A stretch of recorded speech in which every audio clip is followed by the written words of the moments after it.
Good morning, this is Nicholas from Gandora Gaming, and today I'm bringing you guys my Hody Jones deck profile post EB02. This deck got some new cards in the new set, and I wanted to make a deck profile for it. It's one of my favorite decks of all time just because it's a deck based around the Fisherman cards. Even though this is not really the best Fisherman cards, I'm more excited about Arlong after OP11. However, this is still a really cool deck, and I wanted to talk about it, so let's get straight into this. So, first things first, we got to talk about the leader himself, Hody Jones. He has the ability that basically, activate main, you may rest the leader, then you can either rest your opponent's Dawn, or rest a 3 cost or less character, which is really, really strong.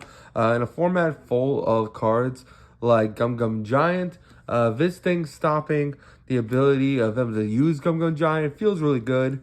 You're a green deck, 5 life, and basically the reason why you want to rest your leader is because all the Fisherman cards take your life if you use their effects. However, if you do your resting ability, you don't lose your life. So do keep that in mind. Next, we're playing, of course, 4 copies of 10-drop Dolphy, because this is still the best green card in the game. One of the best 10-drops, one of the best boss monsters in the game of green. Until it gets rotated next year, we're playing it. We're also playing 4 copies of Hody Jones, because this is the other best boss monster in green. One of the best cards in the game as well. Has Rush, but you're the only leader who can activate summon Hody Jones without losing life. So that feels really good as well. Next, we're playing 4 copies of Carrot, because Carrot's also one of the best green staples in the game. The fact on play or when attacking, get to rest a 7 cost and freeze it for a turn feels insanely good. We're also playing 4 copies of Trafalgar Law. Law having the ability to bounce your cards back to hand in order to play out different cards feels really good. Not to mention he's a 5/6 blocker, which is just really great for the deck. We're also playing 4 copies of Ika March. Same reason as Law. If you do leader ability, you don't lose a life. But on play, he basically gets to play a Fisherman character with 4 costs or less from hand. However, you need to have use your leader ability so you don't lose a life, because if you don't, you will lose a life off this card. Now let's talk about the cards we got in EB02. We got the new Arlong card. This card's actually really insane for the deck. If you don't know, the new Arlong basically says, hey, if your leader is Fisherman Island or East Blue type, give 1 Rested Dawn to your leader. Then you can give up to one of your opponent's characters a cost of 5 or less. They cannot rest themselves next turn. Basically, it freezes blockers. It freezes characters that you don't want to attack with next turn. Really good card. Overall, this is a great new Fisherman card for the deck.